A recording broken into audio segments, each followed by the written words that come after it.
Good afternoon, everyone. Before I introduce the panel, I'd like to introduce myself. My name is Susie Han, and I have the privilege of supporting Michael, who just spoke during the introductions, on the Model International Mobility Convention as a research fellow here at the Council. I thought I'd just sort of set the frame, and before we kind of go into the introduction of our incredible panelist and moderator that we have here today. Prior to arriving into New York in the fall of 2023, I'd spent 3 years at the US-Mexico border in Brownsville, Texas, a small and dynamic city often in the headlines known for its ground zero of the country's ever-shifting migration policies. I moved there in July 2020 and began working with asylum seekers living in an informal encampment in Matamoros, Mexico, many who had been forced to wait under the Trump administration's first iteration of the Remain in Mexico policy, or otherwise known as NPP. That's actually where I met one of our panelists today, Estuardo, who you'll hear from shortly as one of our panelists. At the time, our collective advocacy efforts were focused on ending the deeply harmful combination of a public health order known as Title 42 and dismantling MPP, which had already left thousands stranded in precarious and dangerous conditions. But the policy landscape, as we all know, too often kept shifting. And the pace of changes often only quickened, and the gap between policy and practice became more and more opaque. And the goalposts kept moving as more nuanced and insidious deterrents like chain refoulement and secret digital metering lists quietly emerged, making it harder and harder for people to access their rights. And yet, while the policies changed, what remained constant were the frontline responses. Local legal service providers, grassroots organizations, emergency responders, and city officials stepped up to fill the gaps, ensuring that people had the basic resources and information that they needed to navigate the complex path ahead.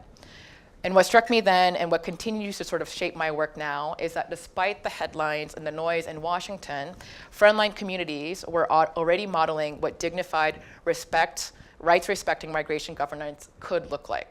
It takes a village, but that village is rarely involved in the rooms where structural reform is actually being decided. That disconnect became even more apparent when newly arrived migrants were being bused from Texas to cities like New York and Chicago in 2022, as Gregory previously mentioned. Suddenly, border issues became national issues. But for those of us working on the ground, that moment simply exposed what had always been true. That migration governance isn't just about borders, it's about how we define sanctuary, how we define protection, and our shared responsibility. And yet those who are closest to the realities of that displacement, those offering shelter, legal guidance, and community support, are often the furthest from the policymaking space. Our hope with this panel here today is to help bridge that gap. Today's conversation is grounded in the belief that we must move beyond defending the status quo and towards reimagining what migration and how migration systems can work, both for people on the move and the communities that receive them.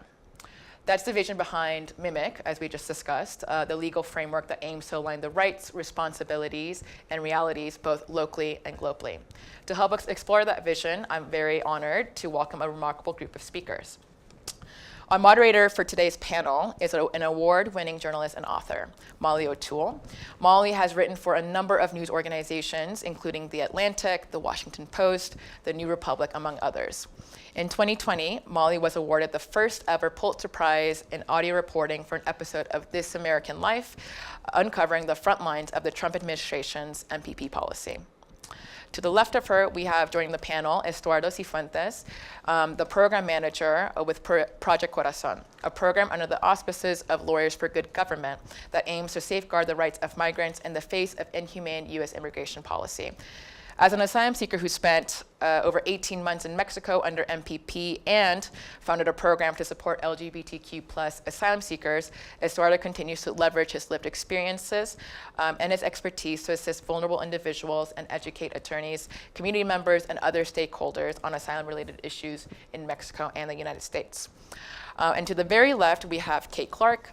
Kate is the Chief Executive Officer of Welcoming Initiative for Newcomers, or otherwise known as WIN. WIN advances innovative lawful pathways to welcome newcomers to the US, rooted in the belief that doing so creates what they call a win-win-win, or win cubed scenario for newcomers, their sponsors, and their broader community.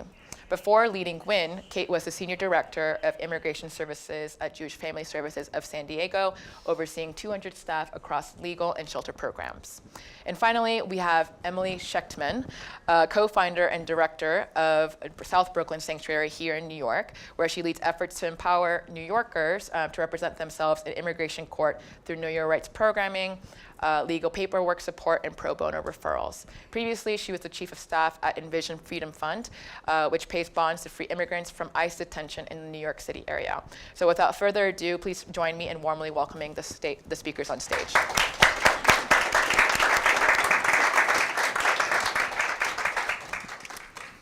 Okay, we have tough acts to follow here, but I have faith in us. Thank you everyone for coming this afternoon. Thanks always to Carnegie for having us. I know I always say Carnegie wrong, but it's stuck there in my, I think it's so important to have an institution and a community and of thought leaders, academics, practitioners, people with lived experience, and all be part of this community that Carnegie has created with ethics at its core, ethics being central to a discussion of international affairs and policy today, especially as we discuss the state of migration. So thank you again to everyone for coming. As Sue mentioned, my name is Molly. I'm a journalist, a practitioner of sorts, but I've spent the last few years working on a book about international migration, following people from all around the world, so not just within the Western Hemisphere, but beyond it, as they make their way on the longest human migration and to the United States, and then sort of what happens to them after. So I'm also really eager to hear from our practitioners today about what they've been seeing from their various vantage points. I'm going to sort of start in the darkness and then hopefully end in the light a little bit. Obviously, things are pretty grim, the state of migration, but in particular the politics around migration. And I was inspired by many things, of course, in our first panel. But one of the things that struck me, of course, I think we have to acknowledge that there has been a certain political potency in this sort of nativist and restrictivist response to record global displacement today. We've talked about how that has been a politically potent message around the world, but it also has proved to be politically potent in the US. So to start with that sort of dark question, but why do you think that, and I'll sort of make this open, why do you think that sort of nativist, anti-immigrant message has been able to find political success, and what is your best counter to that? Easy one to start. Everyone's looking at me. Happy to start. So I actually think that it stems from a lack of curiosity from communities across the country, folks that don't really want to better understand the issue and instead are sort of captivated by headlines and grabbing onto headlines that they're sort of taking on their own, rather than sort of looking at what I believe are American values that are innate in all of us that actually really are resonating with welcoming. And so it's this lack of curiosity, this seeing these images, right? So I live in San Diego, California. I think that I live in a beautiful binational border community that is thriving. But yet, if I were to turn on XYZ news station or listen to a certain podcast or hear from family members that live in other parts of the country, what they describe to me is something very different than where I live. And so I think it's the media, but it's also, again, combined with this lack of curiosity to understand what's a really complex issue, right? Like, I'm an immigration attorney. I've been practicing for more than 15 years, and there's areas of immigration law that I don't even know or understand completely. And so I think that's a very volatile combination that has pushed us into where we are currently. And we are all one human interaction from better understanding an issue. And I think issues like sponsorship are opportunities for folks to welcome folks into their community and better understand what it looks like, who who is fleeing from around the world? Why are they fleeing? Where are they fleeing from? What are challenges that they're facing along their journey? And I think from those lived experiences that we're able to hopefully affect change. And maybe you want to come to Emily, and then that's such a nice transition to Estuardo. I don't know if I have the answer to this. And I think that, and I'm like a fierce optimist, and I'm like a New York chauvinist. So I'd like to think that I live in this extremely like diverse, intimate city where there's lots of difference and people can't help but know each other and stand up for each other. And that has proven to be my experience through South Brooklyn Sanctuary, which trains volunteers to support recently arrived immigrants.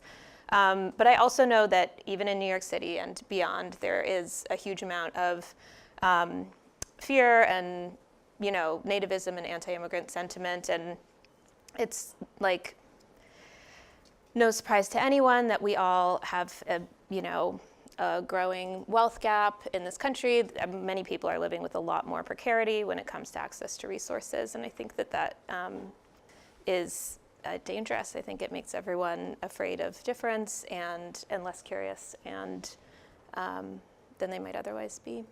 So you emphasized, both of you, sort of interacting, of course, that one human experience away from sort of changing your mind or understanding an issue, and I really love that. So we all have the wonderful opportunity today to speak with someone who's not only a practitioner, but has that lived experience, and specifically being subjected to one of these policies that has been promoted as sort of one of the answers. Well, if we could only bring back Remain in Mexico, which forced people to wait in some of the most dangerous cities in the world while their asylum cases were pending in the United States. If we could only bring back Title 42, which essentially ended access to asylum altogether, which has sort of been the state of things at the border since 2019 and has continued under Republican and Democratic administrations. But as someone who was forced to live out one of those policies that's supposed to be the answer, can you speak to us a little bit about that and where you see the gaps in understanding? Okay, I agree with my co-panelists, and I think that something that is important is the lack of these spaces for us. For people like me, that we have real histories, we have the knowledge and the experience about this, because many people are doing a good work in making investigations, making surveys, talking with people, but we don't have the spaces to speak about that. So taking advantage of that, I want to say thank you to MIMC and Carnegie for having me. And talking for me, and I think that for a lot of people, it's really difficult to come to looking for save our lives. And my first interaction with the authorities here it was a taser shot. When I arrived to the United States, I was receiving with a taser shot. So this is the start of all of this process. But I think that we need to change the things that all are speaking right now. We know how they imagine that the actual government gave during all the campaign. So we need to change this mind. Mm-hmm. Change this narrative, right? One of the things that was talked about in the previous panel, and I do think is really important, is that it is true that the asylum system, both the refugee system on an international level and then as directly incorporated into US law, and the US being a signatory to those conventions, was written in the wake of World War II. I mean, 70 years ago. We live in a very different world. And in fact, some of the very communities that you work with in particular, we talked about gaps in services, especially for the LGBTQ community, for example. These are not necessarily communities and populations that were conceived of in that in the initial definition of a refugee. So I'm going to ask you another really easy one, which is, given that we've sort of broadly accepted that some of those frameworks, legal frameworks, are outdated, what do you believe should be the definition of a refugee today? What should qualify for asylum today? What would you add to that, to the Refugee Convention, or how would you reform it? I mean, I have an example of just a client that I represented where at the end of the day, my answer would be climate as a number one. But I remember going through his case and I knew that it was climate, but I knew that I couldn't articulate to the judge that it was climate because for all of the reasons that we know to be true. So we really had to go a layer deeper, which was that the gangs had overridden his small town and have taken over all of the farmlands and have displaced his family. He had multiple family members that were murdered. And it was all because there was no fields left for the farmers to continue to do their work and for the communities to continue to have their substance. And so that was very clear to me as an attorney that was representing them and going through this case in the hours and weeks that I did. Would that have allowed him to stay in the United States under the current framework? The answer is absolutely not.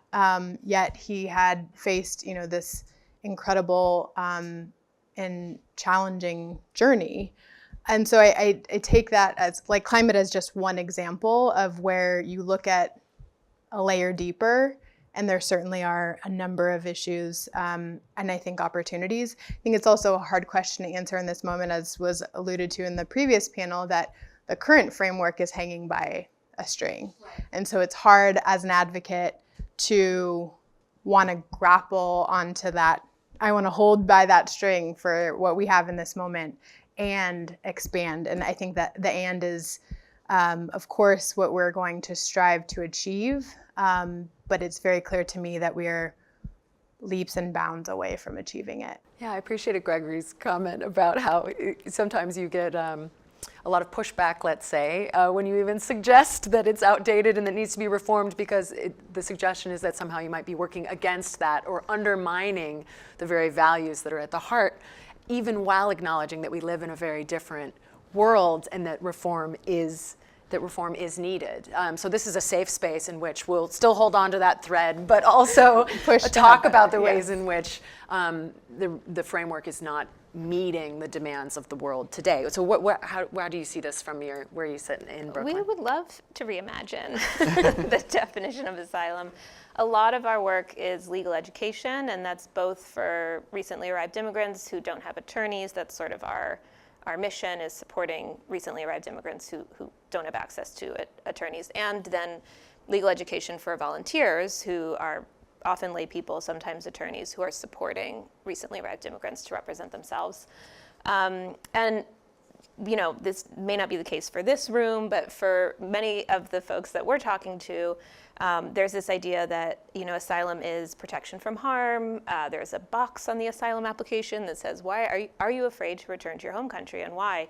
And that is a really easy answer for most people to explain. That doesn't mean that heartfelt, legitimate fear fits into the narrow definition of asylum by law. So instead, you have to demonstrate that you are being persecuted on identity basis in ways that your government in your home country will not protect you, but U.S. law will protect you. And so we often, more often than not, are working with people who are at risk of serious harm or death or torture if they return home, and we are trying really hard to identify a legitimate legal pathway through asylum law, and it's not always obvious. And I think from our perspective, that's just a sad exercise. That should not be how we are welcoming people into our country who are seeking safety. We should be able to completely expand those pathways and provide an opportunity for people to stay and be safe and thrive regardless. Obviously, this is playing out here in New York, but it's really playing out all over the country. So I think the very concept of sanctuary and refuge is being challenged. in sort of this political rhetoric that we've examined, but within the context of the United States, here in New York, but also in San Diego and other places across the country, this idea of sanctuary and sanctuary policies being under attack.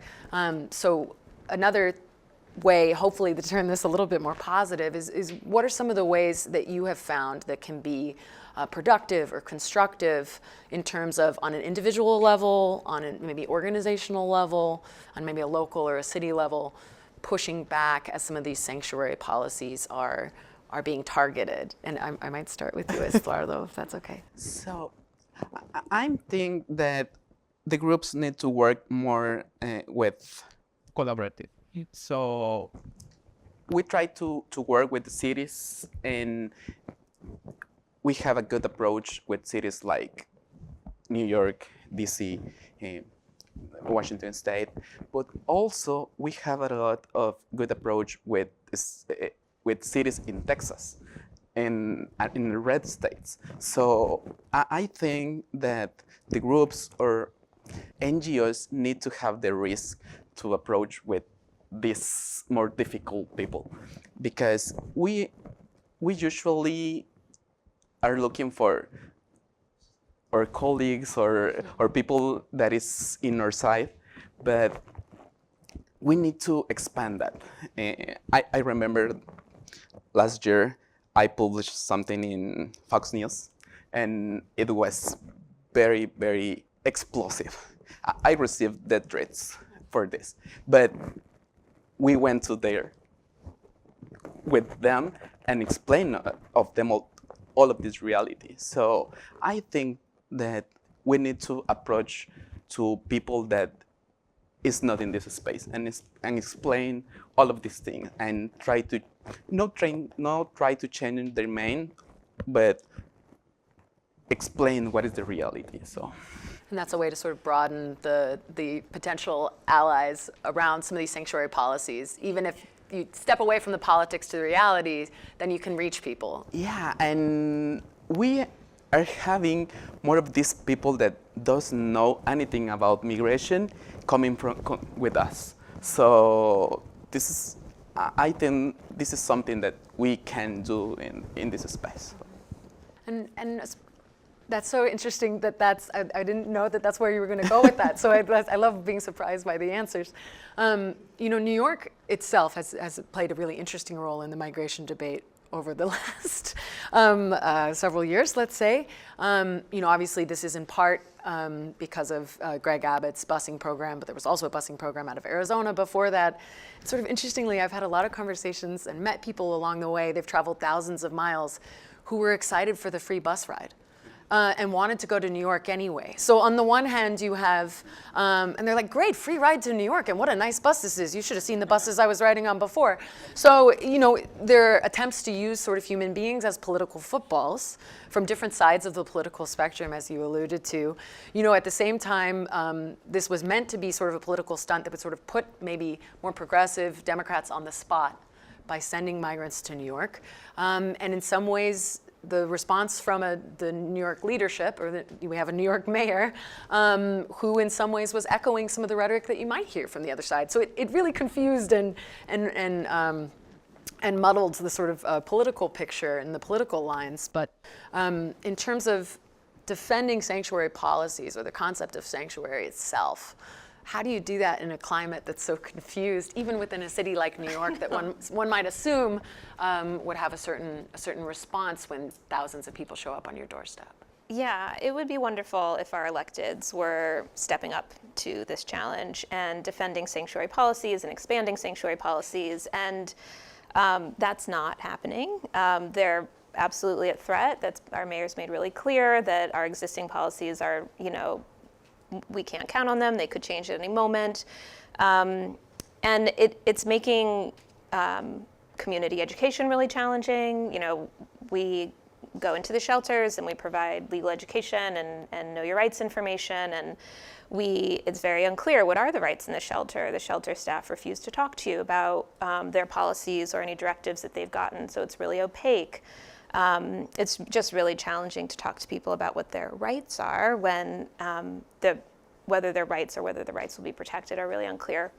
But I would say that we have seen really beautiful mutual aid grassroots organizing happening. I think that's one of the through lines in all of our work, is working with volunteers and community members who are stepping up and are educating themselves to the law and making their time and care available to new neighbors. And so we have done a lot of Know Your Rights work with teachers, for example, who are horrified by the idea that ICE might come into their schools and that they can't guarantee they won't, or that ICE could sort of track the perimeters of their school during pickup and drop off, and it might not feel like a safe space. And so they are, organizing internally, and sometimes with the support of their own administration, sometimes not, and making sure that they have safety protocols in place. And so that piece, I think, has been really heartening. And I wish the sanctuary laws that we have that are fragile extended to Long Island. I wish they extended upstate. We saw, even in the past few months, an increase of coordination between upstate counties and ICE federal government. So it's a little scary, but you do definitely see like a lot of emergency response and information sharing on the ground. And Kay, what have you seen that has been effective, both in your sort of previous work and then obviously the new organization you have, in terms of defending the concept of sanctuary itself or the policies, especially in Southern California? Well, first I'll say I'm a proud Californian. Same. We, I think, have a decade plus of laws that have been in place that are preventing the commingling and information sharing, really, with law enforcement and ICE, which is great. But I think taking it a step further is really public-private partnerships and how NGOs can come alongside government. And I think actually in moments like now, where we're really challenged, it is ripe for innovation. I think the odds are obviously set up against us and likely to fail, but what if failure is the worst thing that's going to happen?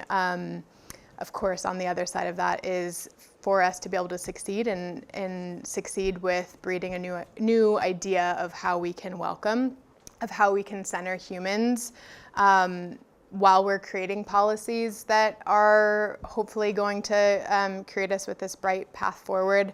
And so I think I've seen organizations that are fearless in stepping forward and thinking differently and wanting to be part of the solution, to work alongside government, to fill gaps, and to do it in a way that is, again, like centering the people that are continuing to be part of this political football and subject to so many cruel policies in this moment. And I do think, speaking of the cruelty, and this is the last time we'll stay in the darkness and we'll move more toward the light, but if the cruelty is the point, I think it's fair, or my assessment would be, I'm saying my own assessment is fair, I think Republicans and Democrats have really held on to this sort of cult of prevention through deterrence. If we make it as difficult as possible, then people won't come. If we make it as dangerous as possible, then people won't come. If we subject them to sort of these increasingly draconian policies in order to prevent them from reaching that point at which they might access asylum, much less what happens after, then they won't come. I think the last several years have proven that is not an effective policy. If you just look by the numbers alone, and I crossed the Darien Gap in September of 2022, and if you have seen what I have seen in the Darien Gap between Colombia and Panama, entire generations of a family from Afghanistan crossing the jungle, one of the most difficult terrain on earth, then I think prevention through deterrence, that's a pretty good example of how prevention through deterrence doesn't work. But given that has mostly been US policy for the last 40 years, and that there has not been this comprehensive immigration reform, now things are really being taken to their extreme. Under the current administration. You have a weaponization of the Department of Justice. You have an inclination, if not an outright willingness to ignore the courts, basic constitutional rights being called into question, due process, freedom of speech, et cetera. So I guess my very difficult question to the three of you would be, their legal services organizations themselves are being directly targeted, access to legal counsel at all, and how critical that is. How do we defend ourselves, our rights, our institutions, our communities, given this sort of outright assault on all of that? Okay. Yeah, big one. Yeah. This is something difficult because after a really hard fight with the system for almost 5 years, last year I won asylum. And I was ready this April 11 to submit my permanent residence application. So I don't, because I wrote a lot of op-eds. I been public talking about the administration. Right now in our organization are coordinating the Law Day this May 1st. So we are be targeting for the administration. So we are trying to take care, but what we can do. What can you do if there's this climate of fear that's genuine, that's been created, and if it risks making yourself a target while also still trying to do the work? And I think that I was persecuting my country for the same reason, for speak, for talk about the government. Something different maybe is that my life is not in risk here, maybe. But if we don't do these things, who will? So for me, it's very different to respond this. So Right. I don't know. I almost feel like we should just end the whole thing right there. But do you guys have anything to add to that? I think it's like day by day. I'll speak for myself. Like day by day, one person by one person. I think it feels insurmountable at times. Like when you described everything you did, and learning about the days below of policy changes. But really, it's the human life that you have before you to be able, and the opportunity to affect change that I think motivates me to keep fighting.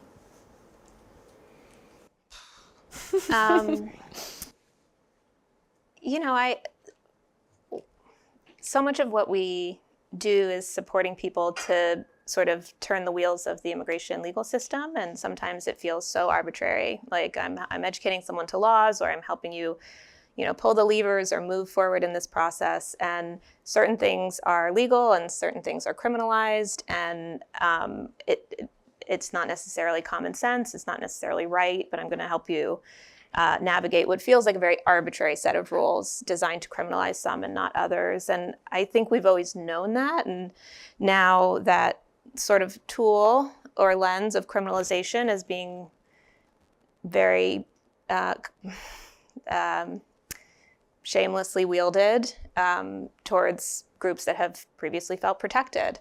I think that, the nonprofit providers have previously felt protected, that, there's nothing wrong with educating anyone to their rights. I have a, salary and a professional position, and that no one feels that way now. Everyone's very concerned that they're going to be targeted and defunded and possibly more for even just like engaging in this work. So that's what sort of comes up for me is how these tools that have for a long time been like really oppressive and harmful to minority groups are now being wielded more broadly, and fewer people feel safe. And I do think, even speaking beyond, I think Gregory and others alluded to this, and we have unfortunately seen that also many of these tools that you're referring to that have been used against immigrant communities, sometimes it's a test case for using them more broadly. And I think there are really dangerous implications, moral, ethical, legal, and otherwise, that we're seeing right now as well. Okay, I want to end on the bright note. I promised it. I know we've touched some of this already. You guys did a wonderful job of highlighting some bright spots, but I did want to end with asking, what you've seen as some of the most innovative or unexpected responses to what has been a really fundamental shift in migration to the United States, and also the policy response. What are some of these overlooked, potentially, sort of hacks that we can highlight? I'll say one of the unexpected was getting a call, I think it was the day after inauguration, from what we thought were 3 families from Afghanistan that were stranded across Europe, and working to get them traveled into the United States. They have special immigrant visa status, which is a lawful pathway into the US.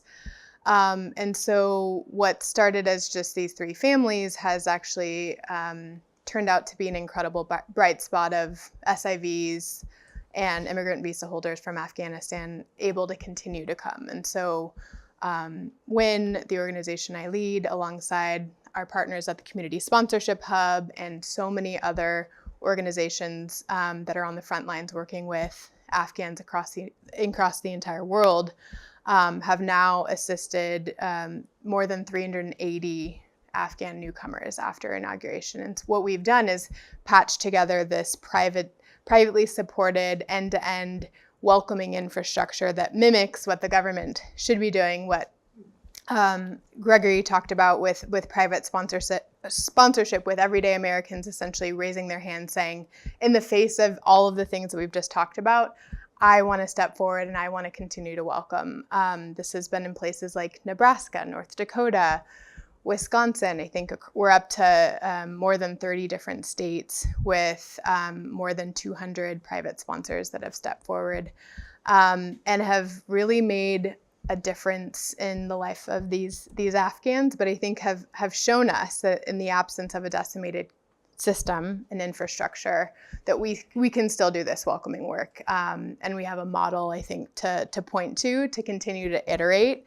By no means will I say it's perfect. It's a challenge every single day, but it's an incredible gift that has been a wonderful bright spot in the face of the administration. Just a very quick note on that. I wanted to jump in. I last year was able to visit a young Somali man that I met in one of the camps in Panama who had ended up in South Sioux, sort of like on the border with South Dakota, Nebraska. And in this community, very small community, sort of one side of the street is all the Latino supermarkets. It's like the other side of the street is sort of Somali, Eritrean, Ethiopian, and then there's a growing Afghan community all in this town where you might not be able to expect it. And for me, that was sort of a bright spot. But did you want to add to that? What have you seen? Unexpected, surprising innovations? Sure. I mean, I didn't have as close a connection to the faith community in New York City until sort of many different faith institutions, mosques, synagogues, churches. We grew out of a sanctuary church. We don't have a connection with them anymore, but we're not alone in that. Many of the pro se legal clinics designed to support people who can't get a foot in the door at traditional legal providers or don't have access to private attorneys all started out of faith institutions and mutual aid groups. My co-founder is the head of a South Brooklyn Mutual Aid, a big mutual aid organization in the city. And so I really do feel like I did not have a choice in creating this small nonprofit because the work was already happening and it was happening in a really ambitious, vital way. And it just needed a little bit of infrastructure to sustain it and to let it carry on responsibly. And I think the last thing I would say is that in this happy chaos, like of the sanctuary church where this all began, it's a really diverse group of people. You had congregants, you had, Bay Ridge neighbors, and there was a real leadership role also for recently arrived migrants themselves who can train to become volunteers. And there's just like a really vital and organic information sharing and showing up for each other that happened. And I got carried away. And I've definitely seen faith-based organizations sort of stepping in where governments are increasingly stepping out, and this happening all over the world. And the sanctuary movement in the United States itself sort of emerging out of not just maybe some consequences of U.S. foreign policy in certain parts of the world, but that produced refugees that then tried to come to the United States, but emerging from a faith-based And all movement. the big nonprofits and the progressive era, and it's been a really wonderful network of people to connect with and work with. Okay, so you take us home here. Any unexpected or surprising innovations that you've seen, bright spots? For me, it's that a lot of groups like us are continuing doing this work without money. Because That is surprising. because a lot of groups lose their federal grants and lose their federal, and we lose a federal grant, but we have grants for meals for migrants, and we have maybe 13 cents for each meal. So it was really hard to work with these grants, but now it's more difficult, and a lot of groups continue doing this work, and a lot of private groups are covering this space now. So this is something inspiring for me right now. Bright spot, great. So we're ending on a much more positive note than where we began. There are still bright spots in what is a very complicated and difficult space in terms of the state of migration. So we'd love to take some questions. I'm going to reserve moderator right to go to the audience, virtual audience, first. Thanks, Molly. So hopefully staying on a positive note here, great question from the chat. Do you think migration helps people grow emotionally and mentally? Why or why not? I think you can speak best to that. Sure. I don't know if migration really helps right now because I talk with a lot of people. I receive maybe 800 messages daily. So all of these people are afraid of the situation right now. So many of them think that now in their country is better than here. So I don't know if right now immigration can change the mental and the physical health In a positive way. Yeah. Yeah, I would say it depends on both my previous experience as a shelter operator and then now most recently with sponsorship. I think it depends on how the person is welcomed, right? What their experience looks like integrating into society, being supported. I think it depends. Yeah, I obviously don't have the personal experience of migrating, but it has been incredible to be able to follow. It's a rare experience as a journalist to be able to follow people for a longer period of time. And now I've followed some of these people for several years and from all over the world. And this journey that they made is one of the sort of defining experiences of their life.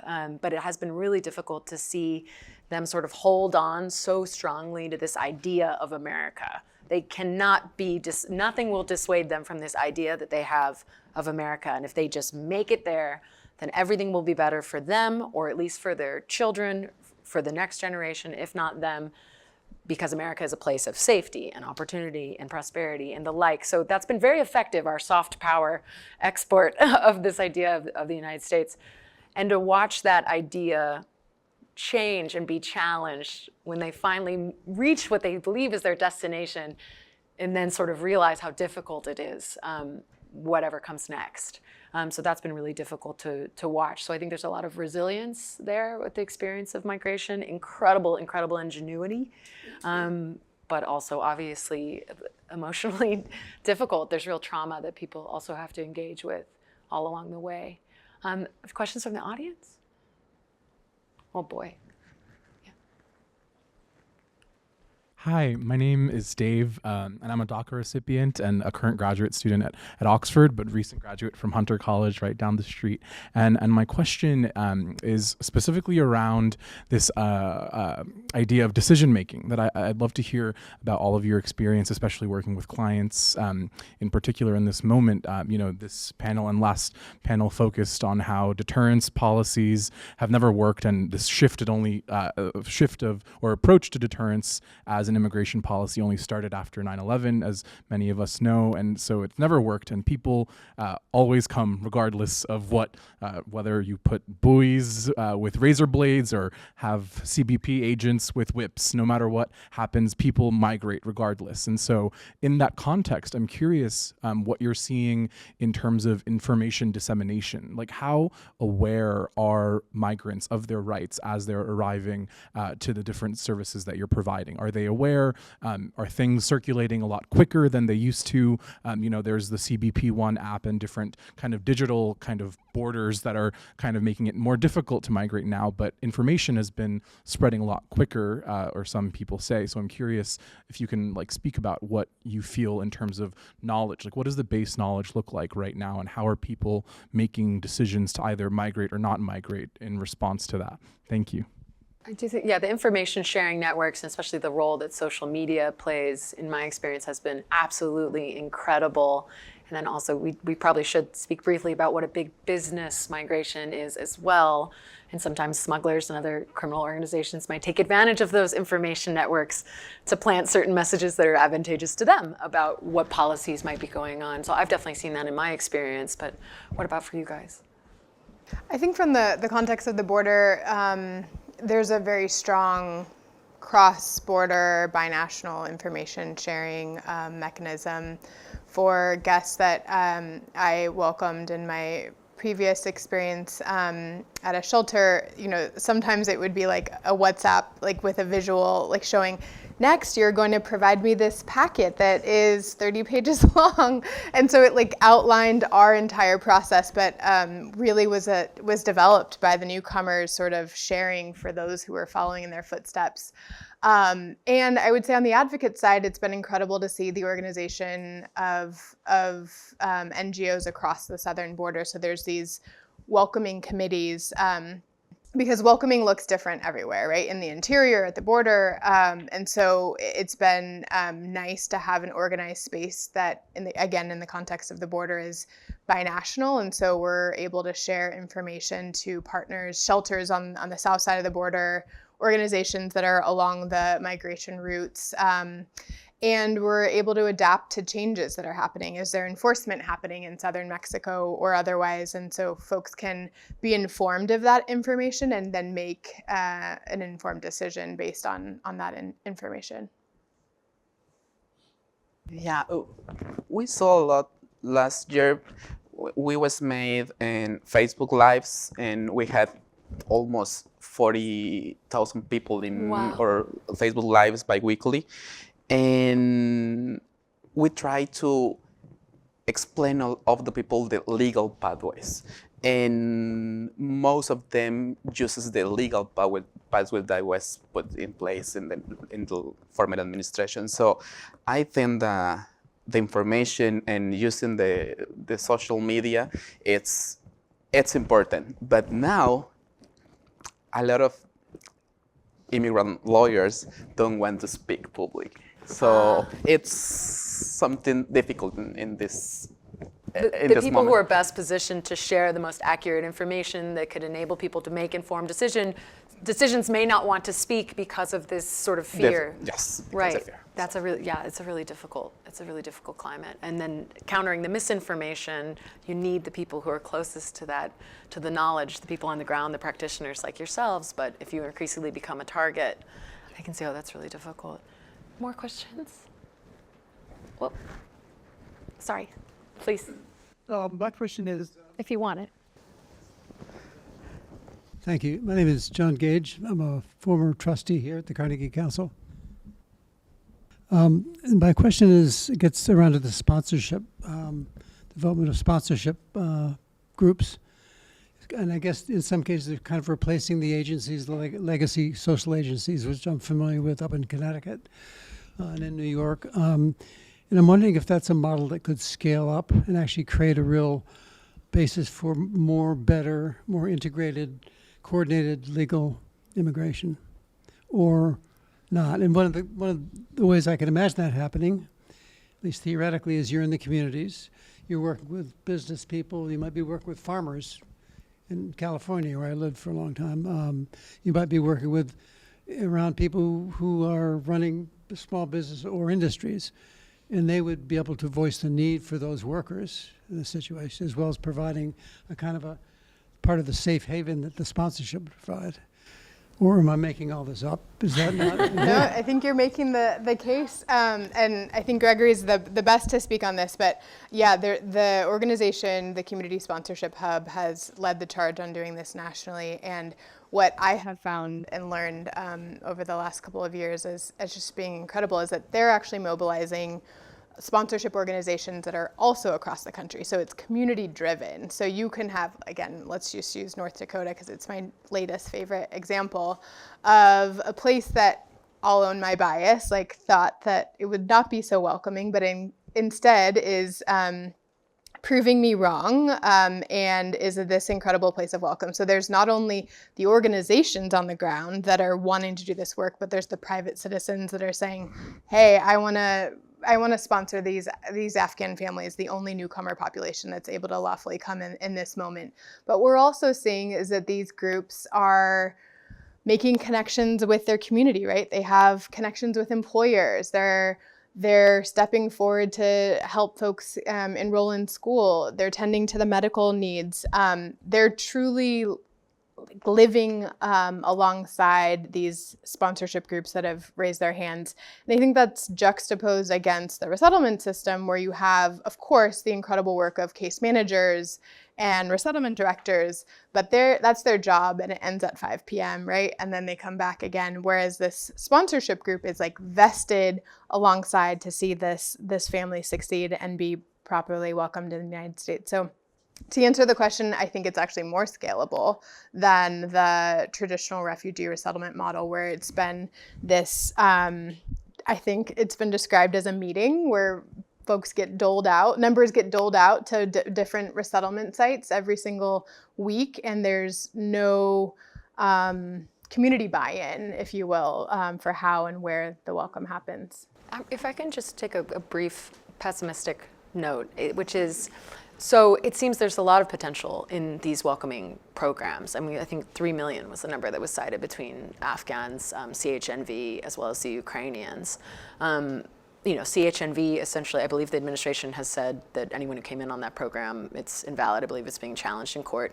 They recently said they were going to take away protections for the Ukrainians and Afghans who had sort of special programs. You talked about the Afghans being the only ones who can legally enter at this point. So we've seen all this potential, and this is a bright spot with this sponsorship, and maybe can be more effective in some ways than the refugee resettlement programs, which also deal with the refugee population, not necessarily the populations we're talking about. Okay, what now?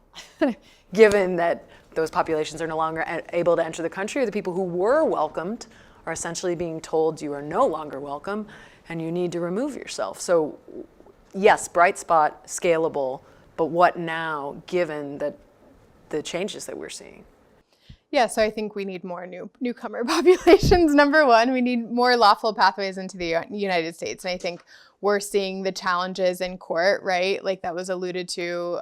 There's several cases that are on a great trajectory for success. And so I think the opportunity to welcome additional newcomer populations is in the future, right? Like it's going to be this light switch on and off, and there's going to have to be infrastructure, because otherwise it's going to be a self-fulfilling prophecy as well, right? If there's no sustaining infrastructure to welcome any newcomer population, then you have a newcomer population that's going to arrive, and we're in New York, right? And then an infrastructure that's not going to be prepared to receive them. So that's something we're thinking about. But we're also thinking about how can sponsorship, for example, pivot to support newcomers that had been recent arrivals, but are now subject to the stop work orders and the funding freezes, and their local affiliate is forced to close the door. So how can private, everyday Americans and private sponsorship also sort of adapt to that change? And again, with that through line of welcoming, what are we defining as newcomer, right? That's going to depend on every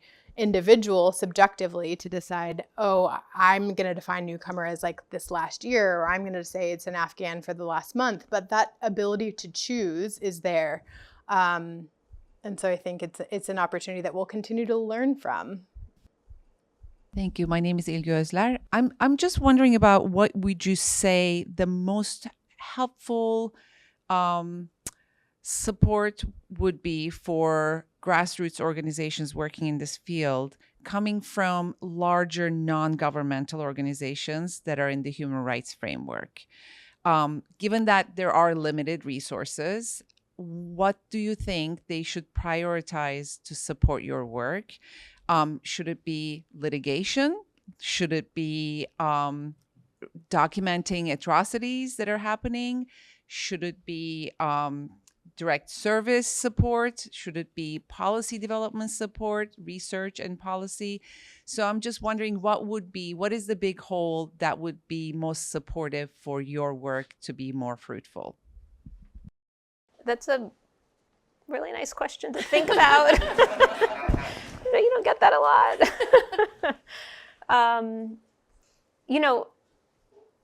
I'm thinking out loud, but I think one of the things that's made a big difference, since we're a really scrappy grassroots group, any kind of partnership, whether it is a partnership on direct services, we can lend you staff, we can lend you office space, we can lend you resources, makes a big difference. Even just sort of we can promote your work, or we can give voice to an issue. I think that makes a big difference. I think whenever there's any ability to actually like partner on programming and also redirect a little bit of resources, they go a long way through those partnerships. Even if it's just staff support or a space, it makes big difference. Shout out to our nonprofit partners who let us use their printer. I know you're thinking more creatively and ambitiously than that. Sometimes it's about the printer. You gotta start with the printer. Yeah, I'm gonna think about it a little bit more, but I'm wondering what you two are thinking. Yeah, thinking loud. I don't want to say money, but after that, I think direct services are really important right now because a lot of people have questions what is happening now. And having direct services is the way that we really can help. Litigation is important, and making policy, making investigation is really important, but direct services really save lives. So trying to go with groups that are real work, it's really important. I mean, in New York, I think I read a story yesterday that, again, we have 4-year-olds, like a group of toddlers who are in immigration court representing themselves. I mean, this is just a perfect example of these intense needs around legal services, direct services. Thank you so much, everyone, for being here. Thank you for your time. Thank you to our panel.